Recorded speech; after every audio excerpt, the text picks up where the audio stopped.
Buenos días, buenas tardes y buenas noches a todos quienes nos estén mirando el día de hoy. Bueno, con nosotros, compañeros del tercero y cuarto medio F, se nos presenta la oportunidad de poder entrevistar al profesor Fernando Saavedra, quien agradecemos la disposición el día de hoy para poder contar con nosotros y poder hacer un tipo de dinámica de respuesta y pregunta para poder conocerlo más a profundidad. ¿Cómo está, profesor? ¿Cómo se encuentra? Bien, agradecido de esta instancia, de conocer este espacio también que no había visitado, muy bonito, muy bien ocupado el espacio y por sobre todo, bueno, estar dispuesto a responder lo que ustedes quieran preguntar respecto de no sé qué. Me gustaría partir desde lo más básico, por así decirlo.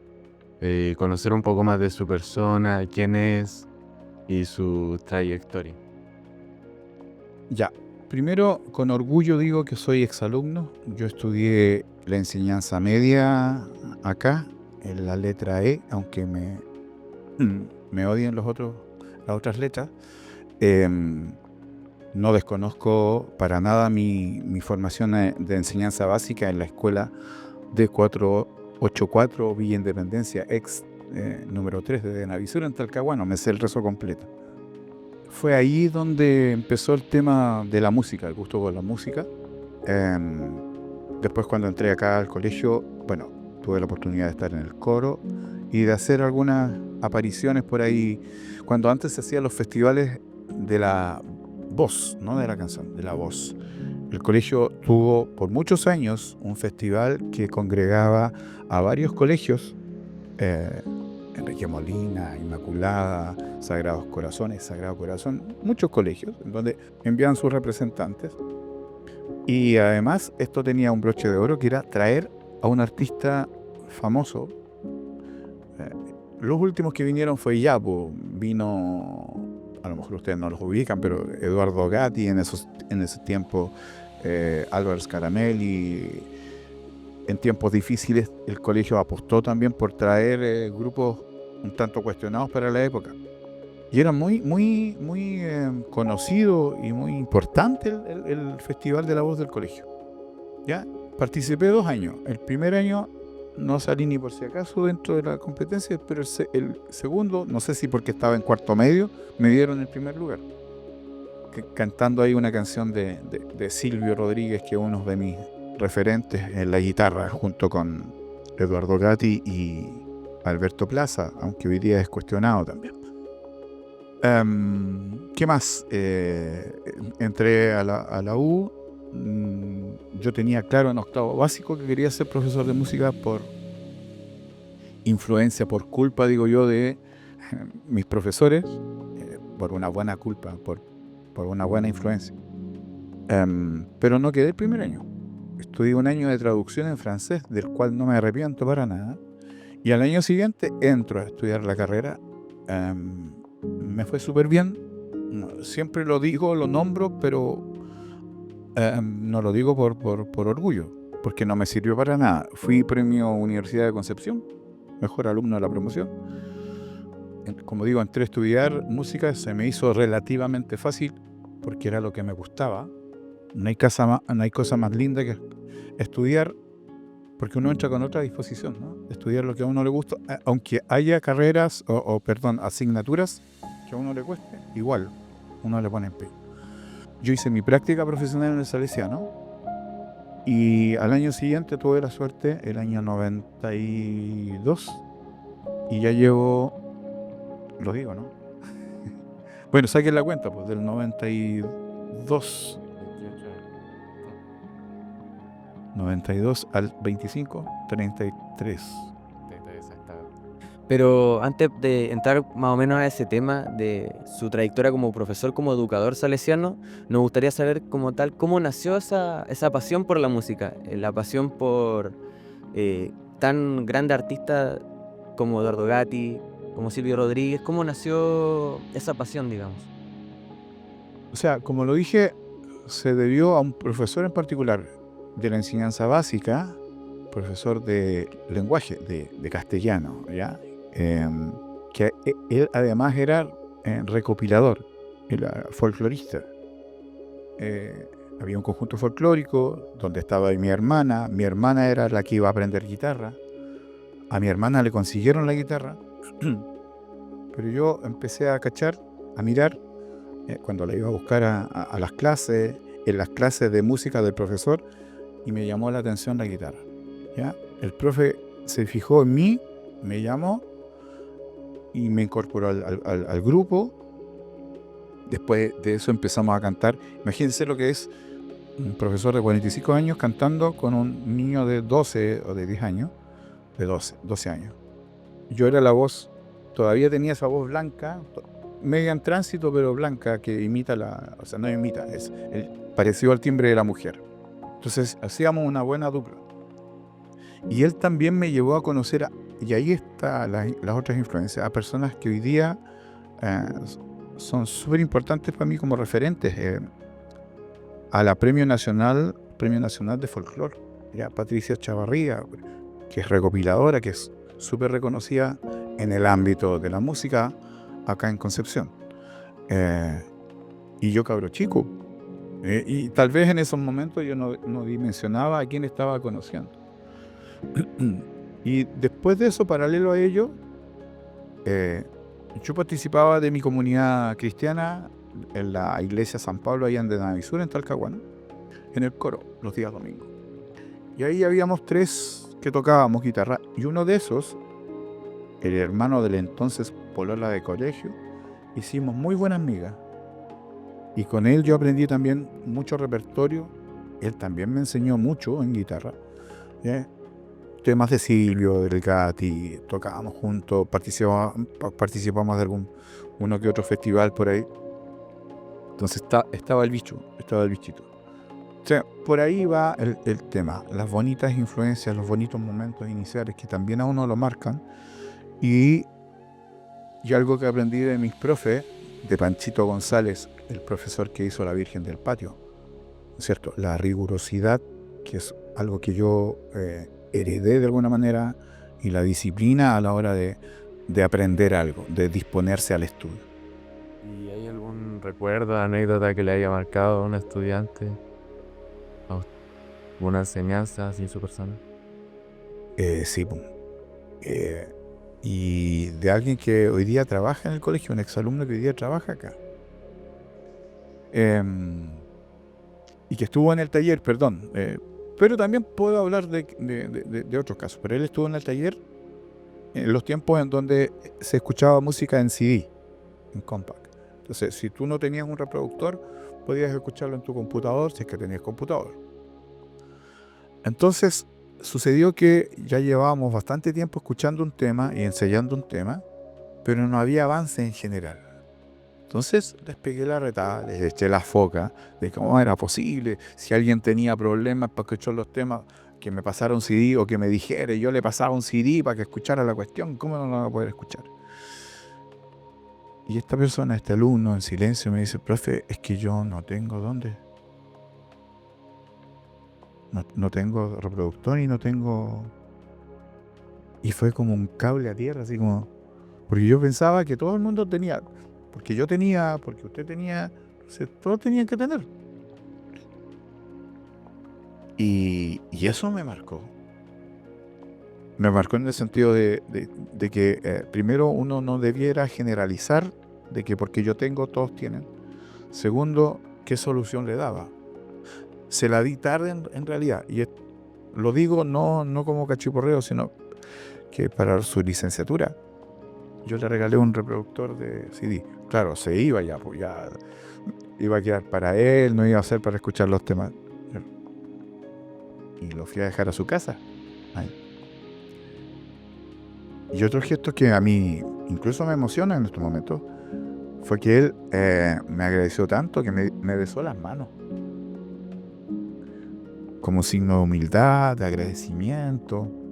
Y yo le dije, por favor, le dije, fue usted el que me enseñó. Fue usted el que, sí, de la nada, me dio un golpe a tierra tremendo. Yo ahí en mi choreza, oye, retándolos porque nadie había escuchado. Y usted para callado me dice, profe, es que yo no tengo, no puedo. Económicamente no puedo. Esa fue una anécdota bonita, fue igual dura para mí en el sentido, pero fue un aprendizaje.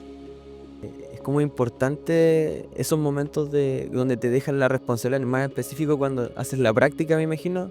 Esa como responsabilidad que cae sobre uno, como que de alguna manera también lo ayuda a formarse en algún futuro como profesor educador. Sí, pues sí, fue importante Panchito, Francisco González Saavedra, que pensaban que era familiar mío, porque yo soy Saavedra González, él es González Saavedra. Él fue exalumno, él trabajó 25 años en el colegio. Él, para mí y para muchos, era el libro abierto del colegio. Si hoy día le preguntan al padre Alfonso por el colegio, por la historia del colegio, en ese tiempo el laico que sabía más del colegio era él, ¿ya? Y él como profe, me hizo clase 4 años acá en el colegio, pero después como profe guía de la práctica fue siempre, primero, buena onda, súper guía en ese sentido, y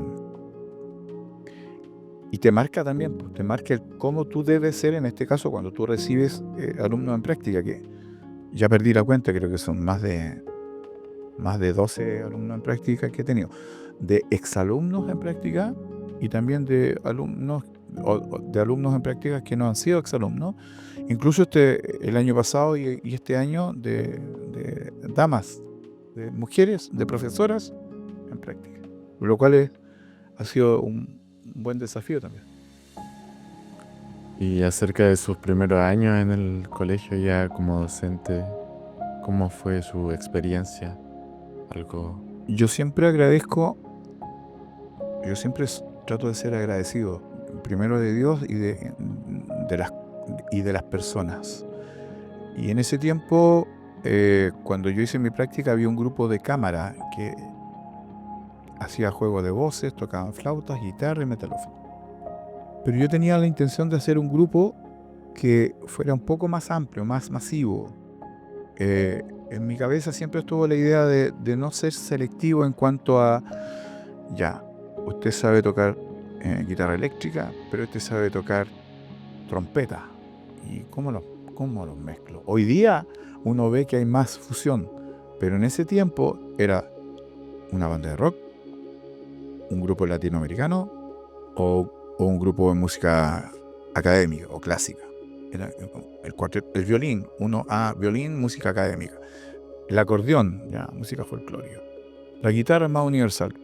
Pues yo dije, no, pero quiero hacer un grupo en donde, independientemente del instrumento que toquen, venga, y hacemos algo.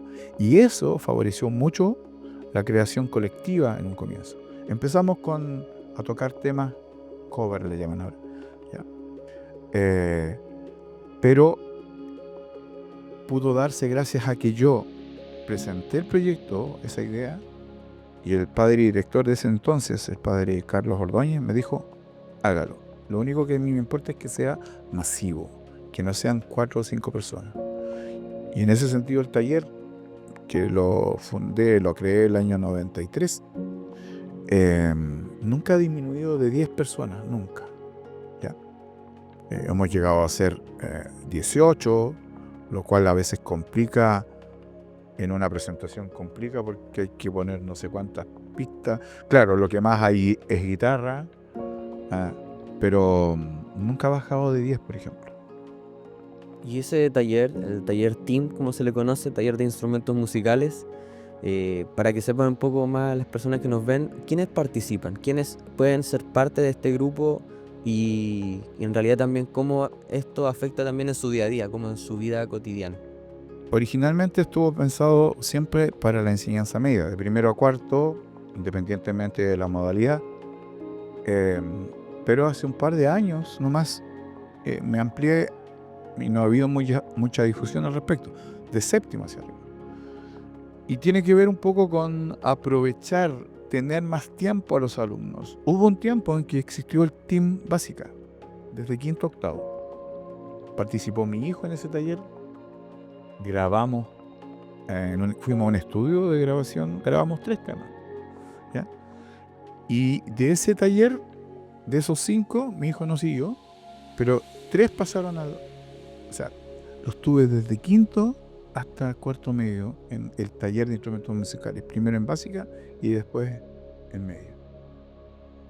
¿Quiénes están? Están los que tienen una intención de hacer música, de tocar instrumentos. Yo lo único que les pido ahí es que renuncien un poco a su gusto personal, a su gusto musical personal, y aporten con lo que ellos saben en el instrumento, ¿ya? Eso también te permite aprender y avanzar, ¿ya? Y si usted me dice que sabe tocar guitarra, el requisito es que, aunque sea lo básico, pero que lo sepa. Y si no sabe tocar nada, igual entra por la cocina, digo yo, por la percusión, ¿ya? Que muchas veces lo miramos en menos, pero llevar un pulso, llevar un ritmo, también tiene su exigencia y su gracia. Bueno, y pudiendo retomar un poco acerca de la conversación con respecto a los estudiantes, a la formación y a los grupos musicales que han podido surgir, digamos, a través de su enseñanza y también del taller de instrumentos musicales, nos gustaría saber un poco acerca de su relación con el grupo Los Bunkers, el grupo que actualmente cuenta con 5 integrantes. Queríamos más o menos saber o más profundamente como su conexión, cómo nació la idea del grupo. Bueno, ese es la segunda generación de músicos. La primera fue cuando yo entré recién al colegio, año 92, con los que experimentamos mucho, hicimos muchas cosas. Los eché de menos cuando egresaron. Y de a poquitito empiezan a aparecer un Francisco Durán, un Álvaro López, un Manuel Lagos, del cual no se habla mucho. Él fue el primer baterista de los Bunkers. Yo a Mauricio, al mayor de los Durán, lo conocí cuando hice mi práctica y después en cuarto medio estaba en el taller que tenía el profesor, taller de música de cámara, ahí nos conocimos. Gonzalo, por más que quiso, no pudo entrar nunca al colegio, el bajista. Mauricio, bueno, el antiguo baterista, Mauricio Basualto, él fue exalumno del colegio. Estuvo, no es que llegó, estuvo hasta octavo y después se fue al Kingston, según me contó en alguna oportunidad, Kingston College. Pero aparecen ellos, pero aparece un Felipe Sangüesa, un Gregorio Madina Goitía, que es el profesor de Lota, que hoy día forma parte de esta propuesta del Unplugged. Pero aparece un Mauricio Nostroza, saxofonista, que hoy día es profesor de Derecho de la U de Conce.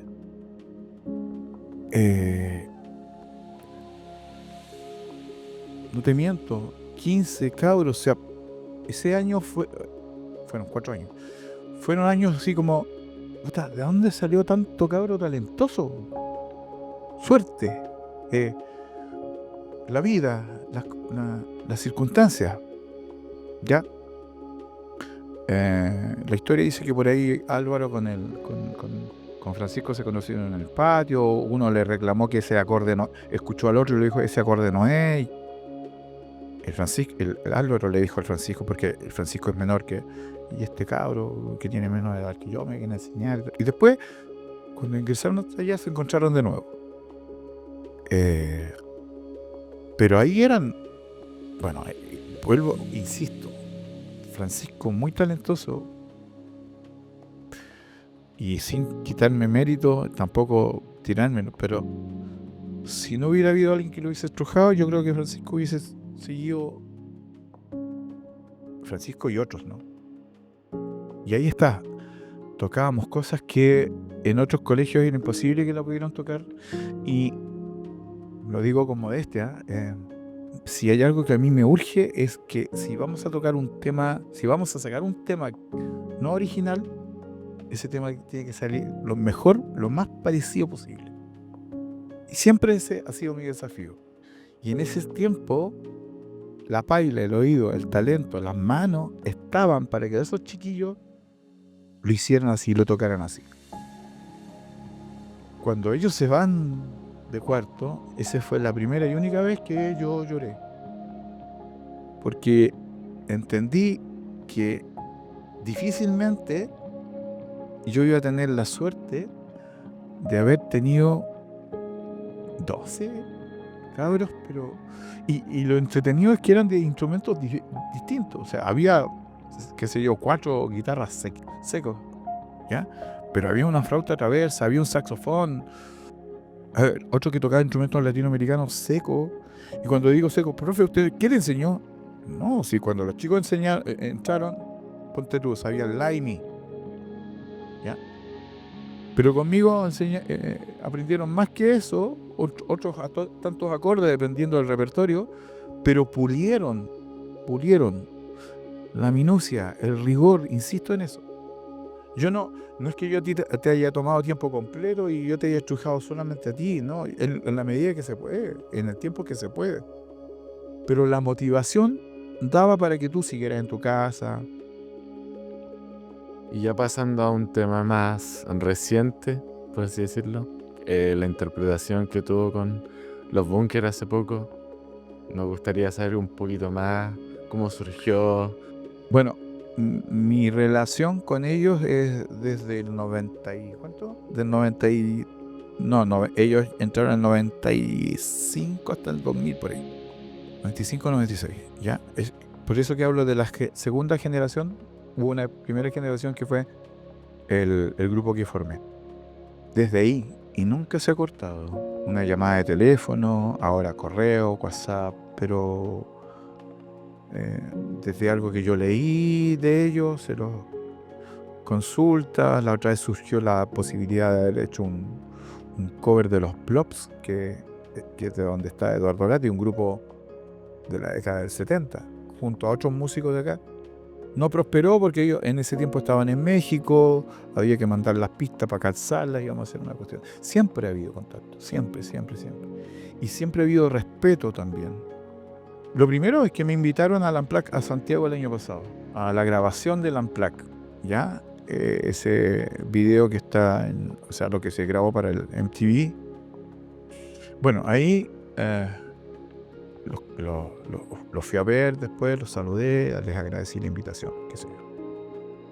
Y bueno, antes de eso tuve la alegría de saber que habían invitado a Gregorio Madina Goitía, exalumno.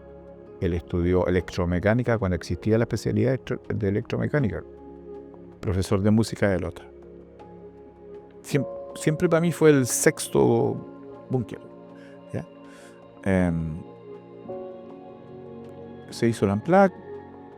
Tiempo después me dicen, profesor, hay un documental que se está haciendo respecto de cómo se hizo el Unplugged, y lo querían entrevistar. Y la persona que lo va a entrevistar es Jaime Landeros.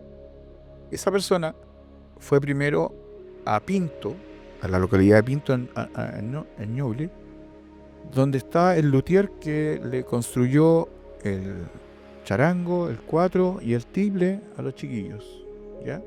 Ellos confiaron en él, porque podían los comprar en otro lado, confiaron en él, y él les construyó los instrumentos, esos 3 instrumentos. Grabaron allá y después se comunicaron conmigo y vinieron y me fueron a grabar a la plaza de Chihuayante, y hicimos una entrevista parecida a esta. Yo llevé fotos, sí, porque justo dije yo, a lo mejor necesitan fotos. Ya, se graba ese documental que es como un anexo en el fondo explica cómo se hizo y es muy bonito. Hay una parte muy linda, no porque salgo yo, sino porque aparece el luthier en la sala de ensayo de los chiquillos. Sala de ensayo que el año pasado conocieron los del team, porque los llevé engañados a que fuéramos a un museo, y la verdad es que no fuimos a un museo, fuimos a la sala de ensayo de los chiquillos. Y se ve en ese documental que llega él con sus instrumentos, les llevaba los instrumentos que había construido en su estuche. Abre los estuches, le pasa los instrumentos, y los chiquillos empiezan a tocar. Y el luthier, el artesano, se pone a llorar. de emoción de ver cómo sus instrumentos estaban siendo tocados por uno de los grupos que a él le gustaba. Así tampoco, no es que no les gustaba, eran los Bunkers, ¿sabes?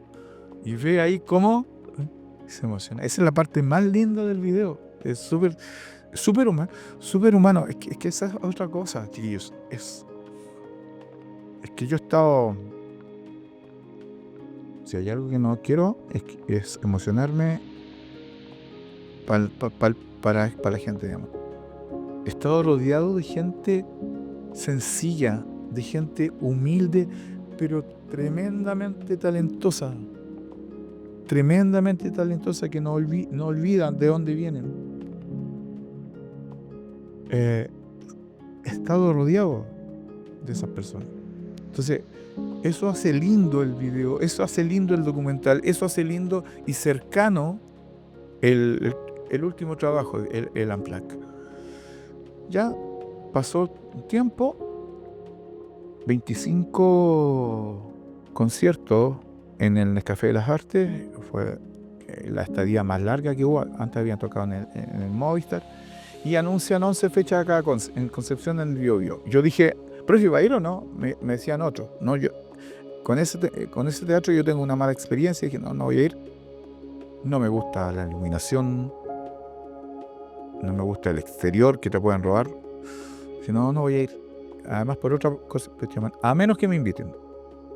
Me invitaron, pero me invitaron entrada. Profe, tenemos 3 entradas para que usted vaya con su familia. Bacán. Ya, pues dije, no. Yo dije que iba a ir, si es que me invitaron. Voy, tocaron. Bueno, para las 2 personas que me acompañaron no conocían el Unplugged, yo lo había visto en Santiago, el Descueve. Y terminamos al final, en el backstage, fuimos, hablamos. Profe, me dicen, el martes tenemos un asadito, una cosita para picar, y lo invitamos, profe, para que vaya. Ya. Y fui de manera mucho más cercana. Conocí a Cancamusa, a la mexicana que anda con ellos, a Carmen, perdón, la mexicana, a Martín Benavides, que es un tipo pero fenomenal. Le dicen el rey del metro cuadrado porque ocupa 1 metro cuadrado, donde tiene un vibráfono que es como un metalófono gigante, ya toca teclados, toca percusiones. Imagínate llevar el ritmo con esta mano y con el otro tocando un metalófono ahí, sequísimo. Los vientos, las quenas que están atrás, 2 personas mayores, 52, 54 años, gente de calle, gente que tiene currículum tocando, pura gente capa, compartiendo un asadito en la casa de Gregorio. Y empezamos a canturrear, y canturreamos caleta. Apareció la guitarra, yo venía de ensayo de acá, llevé mi guitarra, un cajón, que se armó el canturreo desde música latinoamericana, los Beatles, Queen, de todo. Y había un piano, él tenía un piano. Profe, ¿por qué no se suma? No, me dice, profe, ya, pues, ¿cuándo se suma? Eso fue. Y yo así como... Y la verdad es que no la pensé mucho, porque yo hacía, para ser franco, y lo dije por ahí, hacía rato que tenía ganas de... pero tampoco me iba a hacer de rogar, ni el interesado. Ya, pues le dije, el miércoles de la semana siguiente. Ya. Miércoles, sábado y viernes y sábado. Ya, pues, o sea, los 3 últimos días, sí. Yo pensé que se iba a sumar de aquí para adelante, porque quedaban como 8 fechas. Eso significaba pedir permiso acá, y ya, porque había que ensayar y todo lo demás. Bueno, eso fue un martes. Miércoles siguiente voy, ensayo, prueba de sonido. Ensayamos 4 veces el tema. Años atrás, Manuel García también me invitó al escenario a que yo lo acompañara en una canción. Pero lo bacán fue cómo te hacen sentir, o cómo me hicieron sentir. Porque yo no me canso de repetirlo. Yo me sentí muy a gusto, estaba contento, me sentí validado, valorado y muy, muy querido. Muy querido. No solamente por los 4, por los Durán, por los López y por el Goyo, los 5, sino por todo el equipo. Todo el equipo. Lo que me da a entender que ellos le han hablado muy bien de mí. Profesor, ¿cómo está? Profesor, aquí está su cajita. Cualquier cosa usted me dice. Al rato, profesor, ¿algún jugo? ¿Todo bien, profesor? Llegaban casi hasta ser cargantes, diría. Pero amorosamente cargantes. Hacía mucho rato que no me mimaban, que no te atendían con tanto cariño. Y pasó, pues. Subimos, o sea, ensayé, ya, profe, estamos listos. Y ese mismo día, en la tarde, hora y media después, era la aparición. Profe, ¿se va a sumar otro tema, no? No, le dije yo, la ambición rompe el saco. ¿Ya? Prefiero que este tema salga y lo hago los 3 días y prefiero estar tranquilo con ese. Al final, los 2 últimos días me sumé al final, en el último tema. Pero ahí era más ahí era como para terminar, casi era una fiesta, hasta aparezco moviendo el esqueleto un poquitito, pero todo fue lindo, fue hermoso, y emocionante al final porque me despedí, me encerré en el camarín con los 4 y me sinceré, eso es top secret. Me sinceré hablándoles y me fui. Bacán que uno tenga desde mi área la posibilidad de tener ciertos respiros una vez cada 6 años, cada 7 años, que aparecen estas inyecciones de neurobionta anímicas, digo yo. Porque tú a veces igual, pues, te cansas, te desanimas, te desmotivas de lo que hablabas delante. Pero siempre aparece algo, siempre que te saca, como que te vuelve a tu origen o que te dice, oiga, venga para acá, páselo bien un ratito. O venga para acá, hay gente que lo quiere. Siempre, siempre. Y eso fue lo que sentí. Conocí gente muy linda, muy linda. Eso. Sí. Más allá de lo musical, ¿no? Más allá de el tema es un tema que en algún momento tocamos en el taller, incluso si es que alguien fue, no voy a decir ningún secreto, pero la segunda noche el Álvaro no entró pensando que yo tenía que iba a entrar yo, y tenía que entrar él y no entró, ¿ya? Pero todos muertos de la risa, o sea, disfrutar, pasarlo bien nomás. Eso es bacán. Pero no con irresponsabilidad, ¿no? Que no. Pero ¿qué les vas a criticar ahí? Si son secos. Son profesionales, son serios, Vuelvo al origen. Fruto de la rigurosidad y la disciplina que también viene de la casa. Sus papás, por ambos lados. Este papá que le quería romper la guitarra en la cabeza, urgió. Eso es el fruto hoy día. Que muchas veces en su edad, a veces no se entiende. Y eso igual demuestra como el cariño que le tienen, el apego y la calidad humana que son. No solo ellos, sino también usted, que se vio reflejada ahora. Yo quedé impresionado por el cariño, o sea, no, bueno, y lo que escriben, ¿ya? Y lo que escriben ahí en las redes sociales, impresionado por el cariño de la gente ahí en el teatro. Bacán que cuando me tocaba cantar a mí, la gente, típico. O de repente ahí un salesiano que gritó, ¡profe, lo amo! En ese toque, pues. Eso es bonito, insisto, te alimenta el alma, el espíritu, te da un bálsamo, te da un aire para llegar a final de año. Queríamos agradecerle por esta instancia, por regalarnos las palabras, por regalarnos su tiempo en realidad, por sincerarse con nosotros, tanto como en su vida, como en sus relaciones personales, como también como educador. Que yo tuve la oportunidad y la fortuna de que usted fuera mi profesor jefe, que yo me llevo muy buenos recuerdos de usted, la verdad, al momento que yo en este caso terminé saliendo de cuarto medio. Quería agradecerle junto a mi compañero por tener la oportunidad, bueno, por darnos en realidad la oportunidad de poder entrevistarlo, hacerle una pequeña entrevista para que se sepa un poco más de quién es Fernando. Así que por ahora eso sería. Agradecerle a mi compañero por que nos dieran la oportunidad del colegio y agradecerle a todas las personas que nos pudieron ver. Bueno, yo también quería sumar y darle unas palabras hacia su persona por el tiempo que nos brindó ahora y por la calidad humana que tiene usted.